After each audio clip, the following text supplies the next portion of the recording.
Hey everyone, welcome back to my YouTube channel. This is Imab here. CUET special political science UG 2023 के लिए ये part 4 यानी कि ये हमारे वीडियो 4 है। इससे पहले हमने ऑलरेडी 3 वीडियो पे डिस्कस कर रखा है। आपने उस वीडियोस को नहीं देखा है तो प्लीज़ गो एंड वॉच, और इसका लिंक जो है मैं डिस्क्रिप्शन बॉक्स पे डाल दूंगा, आप वहाँ से भी जा करके देख सकते हैं। इसमें हमने डील कर रहे हैं 500 प्लस MCQs को, जो कि कम्प्लीटली पॉलिटिकल साइंस, और जिन्होंने पॉलिटिकल साइंस डोमेन सब्जेक्ट रखा है तो उसके लिए काफ़ी इंपॉर्टेंट है, isn't it? चलो आगे बढ़ते हैं फर्स्ट क्वेश्चन की तरफ आपका। Here is the first question. The practice of apartheid is racial discrimination, religious discrimination, human behavior, linguistic differences. ये 4 ऑप्शन है। कहने का सेंस है कि ये जो प्रैक्टिस ऑफ अपार्थेड चल रहा था, यानी कि रंग भेद की प्रथा जो चल रही थी, ये कैसी प्रथा थी? रेशियल डिस्क्रिमिनेशन यानी कि नस्लीय भेदभाव, रिलीजियस डिस्क्रिमिनेशन यानी कि धार्मिक भेदभाव, ह्यूमन बिहेवियर यानी कि मानव व्यवहार, या फिर लिंग्विस्टिक डिफरेंसेस यानी कि भाषाई अंतर। इन 4 ऑप्शन में से कौन सा होगा? सो याद रखना, दिस इज रेशियल डिस्क्रिमिनेशन। ये एक नस्लीय भेदभाव था जो कि ये इंपॉर्टेंटली चल रहा था आपका साउथ अफ्रीका में। ये चीज़ें आप याद रखना, ये साउथ अफ्रीका में ये आपका प्रैक्टिस ऑफ अपार्थेड चल रही थी और ये एक नस्लीय भेदभाव था। Keep in mind. Next, in which year was the Bandung conference held? You know कि बांदुंग कॉन्फ्रेंस जो हुआ था वो किस वर्ष आयोजित किया गया था? ऑप्शन है 1953, 1954, 1955, 1966। Keep in mind, this was held in 1955। याद रखना, एक बांदुंग कॉन्फ्रेंस हुई थी। कहाँ पे? ये चीज़ याद रखोगे अगर तो याद रखना, ये इंडोनेशिया का एक छोटा सा शहर है बांदुंग, जहाँ पे एक कॉन्फ्रेंस बुलाया गया था और उस कॉन्फ्रेंस का नाम दिया गया बांदुंग कॉन्फ्रेंस, जो कि हुआ था 1955 को। और ये इंडोनेशिया कंट्री में, इंडोनेशिया का जो कैपिटल है वो है आपका जकार्ता। ये चीज़ें याद रखेंगे। और इम्पॉर्टेंटली एक बात यह कि इस बांदुंग कॉन्फ्रेंस में हुआ क्या था, तो आप सबको मालूम होगा नाम के बारे में, नॉन अलाइन मूवमेंट के बारे में। यहाँ पे उसकी नींव रखी गई थी इसी कॉन्फ्रेंस के अंदर। आगे हम कुछ और भी डिस्कस करने वाले हैं नाम से related. Next, after the second world war the world was divided into which factions? कहने का सेंस है कि द्वितीय विश्व युद्ध यानी कि दूसरी वर्ल्ड वॉर के बाद जो पूरी दुनिया किन किन गुटों में बट चुका था, ये चीज़ बताना है। यूएसएन यूके में बटा था, यूएसएन चाइना में बटा था, यूएसएन कोरिया में, या फिर यूएसएन यूएसएसआर में। तो याद रखना, ये जो बटा था यूएसए और यूएसएसआर में डिवाइड हो गया था। यूएसए का सेंस समझना, ये है United states of America. Keep in mind, United states of America. और यूएसएसआर का सेंस है यहाँ पर the union of Soviet and socialist republics. So keep in mind, republics ये आपके 2 गुटों में क्या हो गया था, ये बट चुका था आफ्टर सेकेंड वर्ल्ड वॉर, पूरी की पूरी दुनिया, यूएसए और यूएसएसआर में। याद रखेंगे ये बात। नेक्स्ट है, who is the architect of non alignment? अभी हमने बात करी नाम के बारे में, यानी कि नॉन अलाइन मूवमेंट के जो आर्किटेक्ट थे वो कौन थे? पंडित जवाहरलाल नेहरू थे, अटल बिहारी वाजपेयी थे, YB चौहान थे, Indira Gandhi. Keep in mind, Jawaharlal Nehru was the architect of non aligned movement. तो पंडित जवाहरलाल नेहरू थे गुट निरपेक्ष आंदोलन के। Next, why did the Britain attack in Egypt in 1956? यानी कि 1956 में ब्रिटेन ने मिस्र, इजिप्ट पर आक्रमण किया था। क्यों किया था? On the Panama canal issues, on the Suez canal issue, on the brooks canal issue, on the Soo canal issue. यानी कि पनामा नहर के मुद्दे को लेकर के, या सुएज नहर के मुद्दे को लेकर के, या ब्रुक्स नहर के मुद्दे को लेकर, या सू नहर के मुद्दे को लेकर। Keep in mind, it was the issue of Suez canal, right. तो ये चीज़ें याद रखेंगे। 1956 में इजिप्ट में ब्रिटेन ने अटैक किया था सुएज कैनाल को मुद्दे को लेकर के, सुएज कैनाल के मुद्दे को लेकर। ये सुएज कैनाल किस सी में है? तो याद रखना, ये रेड सी में बेस्ड है कंप्लीटली। ये आप मैप पे देख सकते हो। Next, what is the basis of India's foreign policy? यानी कि भारत की जो विदेश नीति का जो आधार था वो क्या था? Promotion of Russian block, promotion of American block, non alignment, या फिर प्रमोशन ऑफ चाइना। तो याद रखना, ना ही वो रशियन ब्लॉक को प्रमोट कर रहे थे, ना ही अमेरिकन ब्लॉक को प्रमोट कर रहे थे, और ना ही चाइना को। ये कर रहे थे नॉन अलाइनमेंट को, जो कंप्लीटली जो बेस्ड था वो नॉन अलाइनमेंट को लेकर के। तो नॉन अलाइनमेंट मूवमेंट का एक ही सेंस था, ये ना ही आपके किसी ब्लॉक से नहीं, चाहे वो रशियन ब्लॉक हो या फिर अमेरिकन ब्लॉक हो, किसी ब्लॉक से बिलोंग नहीं करते थे। चाइना का तो कोई ब्लॉक ही नहीं था, तो चाइना का सेंस यहाँ पे नहीं है। बाकी ये दोनों ब्लॉक को ज्वाइन नहीं कर रहे थे, ये अपना अलग गुट बनाया था जिसका नाम दिया गया था नाम नॉन अलाइंड मूवमेंट, यानी किसी में अलाइन नहीं करना, किसी को जुड़ना नहीं किसी से। Next, what is the meaning of non alignment? अभी सेंस आ रही थी कि नॉन अलाइनमेंट का मतलब सेंस क्या बन रहा है यहाँ पर? Demilitarisation, to be neutral, freedom to decide on issues independently, या फिर नन ऑफ द अबव। यानी कि गुट निरपेक्षता का जो अर्थ है वो क्या है? गैर फौजीकरण यानी कि डिमिलिटराइजेशन, विसैन्यकरण भी कह सकते हो। तटस्थ होना यानी कि न्यूट्रल होना, किसी भी तरफ सर नहीं झुकाना, यानी कि किसी की तरफ से आपको जाना नहीं है। या फिर मुद्दों पर निर्णय लेने की स्वतंत्रता हुई थी, यानी कि freedom to decide on issues independently, कोई भी इशू होगा तो उस पर आप इंडिपेंडेंटली क्या करेंगे, उस पर डिसाइड करेंगे, उसका आपको फ्रीडम मिलेगी। या फिर इनमें से कोई नहीं। तो याद रखना, नॉन अलाइनमेंट का मतलब होता है freedom to decide on issues independently, कोई भी मुद्दा आपके पास हो तो उसका निर्णय लेने की स्वतंत्रता आपके पास पूरी की पूरी होगी, ये होता है non alignment. Next, what is the full form of NEFA? यानी कि the full form of NEFA is north eastern full agency, north eastern far away agency, north eastern far agency, या north eastern frontier agency. Keep in mind it was north eastern frontier agency. NEFA का full form क्या होता? North eastern frontier agency. Keep in mind. Next, when did China attack India? यानी कि China ने India पे attack कब किया? अगस्त 1962 में, सितंबर 1962 में, अक्टूबर 1962 में, या जुलाई 1965 में? तो चीन ने जो भारत पर आक्रमण किया था वो अक्टूबर 1962 में किया था, ये चीज याद रखना है, अक्टूबर 1962 में किया था। Next, which conference marked the pinnacle of India's engagement with the newly independent Asian and African countries? कहने का सेंस है कि किस सम्मेलन ने नए स्वतंत्र एशियाई यानी कि जो एशियाई कंट्रीज थे और अफ्रीकन कंट्रीज के साथ भारत के जुड़ाव के शिखर को चिन्हित किया जाता है? कौन से कॉन्फ्रेंस को? बांदुंग कॉन्फ्रेंस को, मलेशिया कॉन्फ्रेंस को, सिंगापुर कॉन्फ्रेंस को, या फिर इजिप्ट कॉन्फ्रेंस को? तो याद रखना, बांदुंग कॉन्फ्रेंस को ही चिन्हित किया जाता है, ये चीजें याद रखना।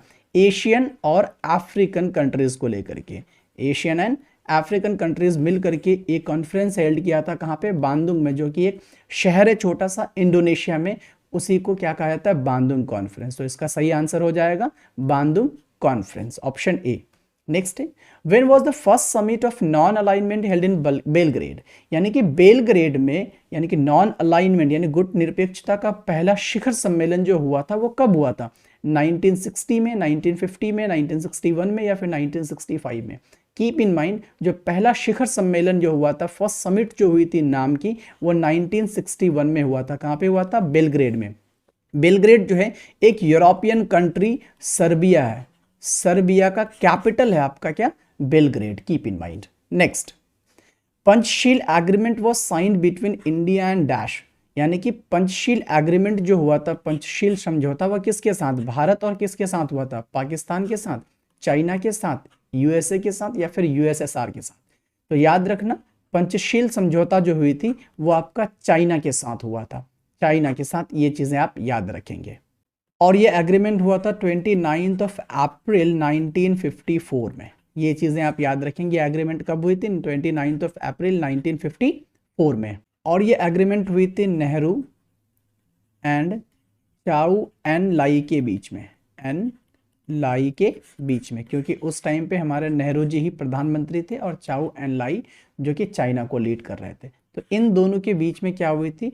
पंचशील एग्रीमेंट 29 अप्रैल 1954 में हुआ था। Next, in which year was the Kargil war fought? यानी कि कारगिल युद्ध जो हुआ था वो कब हुआ था? 1998 में, 1999 में, 2000 में, या 2001 में? तो याद रखना, ये थोड़ा इजी भी है, आप लोगों को मालूम भी होगा। 1999 में कारगिल वॉर हुई थी, कारगिल युद्ध हुआ था। नेक्स्ट, और एक चीज इंपॉर्टेंट ये है कि कारगिल वॉर जो हुआ था वो पाकिस्तान और इंडिया के बीच में हुआ था। Keep in mind. Next, when did Janata party government came to power? यानी कि जनता पार्टी की सरकार जो आई थी वो कब सत्ता में आई थी? 1975 में, 1976 में, 1977 में, 1978 में? कीप इन माइंड, 1977 में क्या हुआ था? जनता पार्टी की सरकार बनी थी। Next, which article of the Indian constitution gives instructions regarding the foreign policy, यानी भारत के संविधान का वो कौन सा अनुच्छेद है जो विदेश नीति के संबंध में निर्देश देता है? आर्टिकल 49, आर्टिकल 50, आर्टिकल 51 या फिर article 55? Keep in mind article 51 ऐसा है जो विदेश नीति के संबंध में क्या करता है? इंस्ट्रक्शंस देते हैं, निर्देश देता है। और बाकी आर्टिकल 49, आर्टिकल 50 एंड आर्टिकल 55 की जहां तक बात करेंगे तो याद रखना आर्टिकल 49 जो है वो स्टेट की ड्यूटी होती है, जो हमारे कल्चरल हेरिटेज जो होती है ना, कल्चरल हेरिटेज, उसको प्रोटेक्ट करने के लिए स्टेट की ड्यूटी होती है। ये हमारा आर्टिकल 49 में लिखा हुआ है। एंड देन अगर आर्टिकल 50 की बात करते हैं तो याद रखना कोई भी पब्लिक सर्विस के लिए जुडिशियरी को क्या करा जाता है? एग्जीक्यूटिव से अलग करने की ताकत होती है, या फिर इसमें लिखा गया है ये कौन कर सकता है? स्टेट कर सकती है। पब्लिक सर्विस के लिए जुडिशियरी को एग्जीक्यूटिव से अलग करना, यानी कि न्यायपालिका को कार्यपालिका से अलग करने की शक्ति होती है उसमें। और ना जहां तक बात करें आर्टिकल 55 का तो इसमें रहता है manner of election of president, manner of election of president, यानी कि राष्ट्रपति, प्रेसिडेंट, इलेक्शन ऑफ प्रेसिडेंट, यानी कि राष्ट्रपति का जो इलेक्शन होगा वो कैसे होना है, नहीं होना है, ये कंप्लीटली जानकारी रहती है आपके आर्टिकल 55 में। Keep in mind. Next, Jawaharlal Nehru was the first PM of India as well as, यानी कि जवाहरलाल नेहरू भारत के पहले प्रधानमंत्री तो थे, लेकिन उनके साथ साथ और एक मिनिस्ट्री संभाल रहे थे। वो कौन सा मिनिस्ट्री था? यानी कि हेल्थ मिनिस्टर था, फॉरेन मिनिस्टर थे, एजुकेशन मिनिस्टर थे, या फिर मिनिस्ट्री ऑफ एग्रीकल्चर था, मिनिस्टर ऑफ एग्रीकल्चर थे। तो याद रखना जवाहरलाल नेहरू पहले प्रधानमंत्री के साथ साथ फॉरेन मिनिस्टर थे। फॉरेन मिनिस्टर यानी कि विदेश मंत्री भी थे। अब उसके साथ साथ एक सवाल ये बन रहा है, तो पहले हेल्थ मिनिस्टर कौन थे? तो याद रखना अमृत कौर जी थी, अमृत कौर। और ये पहली वुमन थे जिनको कैबिनेट रैंक में मिनिस्टर बनाया गया था, अमृत कौर को। दूसरा एजुकेशन मिनिस्टर आप सबको मालूम होगा अबुल कलाम आज़ाद जी थे, अबुल कलाम आज़ाद। और एग्रीकल्चर मिनिस्टर जो थे वो राजेंद्र प्रसाद थे, doctor Rajendra Prasad. Keep in mind, ठीक है। Next, Why were the foreign policies of the stronger countries supported by many countries after the Second World War? कह रहा है कि द्वितीय विश्व युद्ध के बाद शक्तिशाली देश की विदेश नीतियों को अनेक देशों ने समर्थन क्यों दिया भाई? वजह क्या थी? Because they were afraid of being colonised again, या फिर because stronger countries supported them and give them financial help, या फिर because most of the countries of the world did this, यानी कि because they were under developed. कहने का sense है कि उन्होंने ऐसा क्यों किया? क्योंकि उन्हें फिर से उपनिवेश होने का डर था, या फिर क्योंकि मजबूत देशों ने उनका साथ दिया और उनकी आर्थिक मदद दी, या फिर क्योंकि दुनिया के ज्यादातर देशों ने ऐसा किया इसलिए ऐसा कर रहे थे, या फिर वो क्योंकि वो अविकसित थे इसलिए ऐसा किया? तो याद रखना उन्होंने ऐसा इसलिए किया because stronger countries supported them and gave them financial help, क्योंकि जो मजबूत देश थे ना उन्होंने क्या किया था? उनका साथ दिया था, उन्होंने आर्थिक मदद भी की थी। इसी वजह से दुनिया के ज्यादातर कंट्रीज स्ट्रॉन्गर कंट्री को सपोर्ट कर रहे थे। Next, for the independence of which country in India serious efforts were made by calling an international conference, यानी भारत के किस देश की स्वतंत्रता के लिए, भारत में किस देश की स्वतंत्रता के लिए अंतर्राष्ट्रीय सम्मेलन बुलाकर गंभीर प्रयास किए गए थे? कौन से देश की स्वतंत्रता के लिए? मलेशिया के लिए, इंडोनेशिया के लिए, वियतनाम के लिए, सिंगापुर के लिए? तो याद रखना भारत कोशिश कर रहे थे इंडोनेशिया की आज़ादी के लिए, इंडोनेशिया को फ्रीडम दिलाने के लिए क्या कर रहे थे? बहुत ही गंभीर प्रयास यानी कि सीरियस एफर्ट्स लगा रहे थे। तो याद रखना option B is the right answer. But Indonesia का कैपिटल याद रखना, जो कि मैंने अभी बताया, जकार्ता होता है। और मलेशिया का भी याद रखना कुआलालंपुर होता है, कुआलालंपुर। ये आप लोगों की जनरल स्टडीज़ में भी पूछे जा सकते हैं, ये चीज़ें याद रखना। वियतनाम का आपका हनोई हो जाएगा, और सिंगापुर का आपका सिंगापुर ही होता है। Keep in mind all these things. Next, Who was apprehensive of future Chinese attack in Jawaharlal Nehru cabinet, यानी कि जवाहरलाल नेहरू के मंत्रिमंडल में भविष्य में चीनी हमले को लेकर कौन आशंकित थे? वो कौन? जगजीवन राम थे, सिराज गोपालाचारी थे, या फिर डॉक्टर श्यामा प्रसाद मुखर्जी थे, या फिर सरदार वल्लभ भाई पटेल? तो याद रखना सरदार पटेल जी काफी आशंकित थे। किसको लेकर के? चीनी हमले को लेकर के। किस पर? नेहरू जी के मंत्रिमंडल पर। Keep in mind. Next, When did China establish its supremacy over Tibet, यानी कि चाइना ने अपना आधिपत्य, अपना सुपरमेसी तिब्बत में कब स्थापित किया? 1942 में, 1945 में, 1950 में, या फिर 1960 में? So keep in mind, China पे आधिपत्य जमाया था चाइना ने तिब्बत पे, वो 1950 में, 1950 में।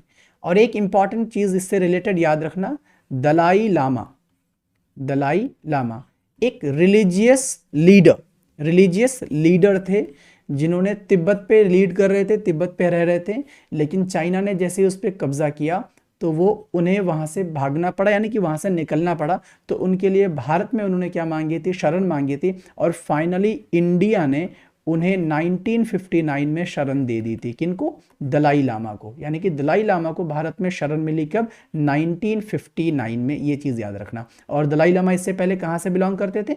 तिब्बत से बिलोंग करते थे, तिब्बत पे, याद रखना ये चीज। Next, on whose leadership the Asian Relations Conference was organized in India in March 1947। यानी कि मार्च 1947 में भारत में एशियाई संबंध सम्मेलन किसके नेतृत्व में आयोजित किया गया था? सरदार पटेल के नेतृत्व में, डॉक्टर राधाकृष्णन के नेतृत्व में, या फिर जवाहरलाल नेहरू, या फिर डॉक्टर राजेंद्र प्रसाद? तो याद रखना ये सारी चीजें जवाहरलाल नेहरू के नेतृत्व में गठित करी जा रही थी, नेतृत्व किया जा रहा था। Keep in mind, Pandit Jawaharlal Nehru. Next, who exercised a profound influence in the formulation and implementation of India's foreign policy from 1946 to 1964। यानी कि 1946 से लेकर के 1964 तक भारत की विदेश नीति के निर्माण और कार्यान्वयन में किसका सबसे, यानी कि किसने सबसे गहरा प्रभाव डाला? लाल बहादुर शास्त्री ने, सरदार पटेल ने, इंदिरा गांधी ने, या जवाहरलाल नेहरू ने? तो याद रखना है उस काम को जवाहरलाल नेहरू ने ही बड़ी गंभीरता से, बड़ी एफर्ट लगा करके किए थे। कौन? Pandit Jawaharlal Nehru. Next, who was the first PM after Nehru to visit China? यानी कि नेहरू के बाद चीनी यात्रा में करने वाले पहले प्रधानमंत्री भारत के कौन थे? इंदिरा गांधी थे, लाल बहादुर शास्त्री थे, राजीव गांधी थे, या फिर वीपी सिंह थे? तो याद रखना वो राजीव गांधी थे, जो प्राइम मिनिस्टर नेहरू के बाद राजीव गांधी एक ऐसे प्राइम मिनिस्टर थे जो चाइना को विजिट किया था, और वो किए थे 1988 में। ये चीज याद रखना आप, राजीव गांधी चाइना विजिट कब किए थे? 1988 में, आफ्टर ये PM Nehru. Next, which Chinese president made an official visit to India in 1956? यानी कि कौन से चीनी राष्ट्रपति 1956 में भारत की आधिकारिक यात्रा पे आए थे? हुआ गाओ फेंग, या झाओ जियांग, या फिर चाउ एन लाई, या फिर ली पेंग? तो याद रखना चाउ एन लाई जी थे जो 1956 में इंडिया विजिट किए थे। नेक्स्ट, और एक चीज ये भी अभी हमने जैसे पढ़ा, चाउ एन लाई और नेहरू के बीच में ही पंचशील समझौता हुआ था, पंचशील एग्रीमेंट भी हुई थी। ये चीजें भी हमने याद रखनी है। किसके बीच में? चाइना और इंडिया, यानी कि नेहरू और चाउ एन लाई के बीच में agreement. Keep in mind. Next, when was full diplomatic relations restored between India and Pakistan? यानी भारत और पाकिस्तान के बीच पूर्ण राजनयिक संबंध कब बहाल हुए? 1946 में, 1956 में, 1967 में, या 1976 में? Keep in mind, वो हुआ था 1976 में। Option D is the right answer. यानी कि जितने भी पूर्ण राजनयिक संबंध थे भारत और पाकिस्तान के बीच में, वो कंप्लीटली जो बहाल हुए अच्छे तरीके से थोड़ा सा, वो 1976 में, 1976 में। Next, where was the first summit of NAM held? यानी कि नाम का नॉन अलाइंड मूवमेंट, यानी कि नाम जिसको हम बोलते हैं शॉर्ट में, इसका जो पहला समिट हुआ था, पहला शिखर सम्मेलन जो आयोजित किया गया था, वो कहाँ पे किया गया था?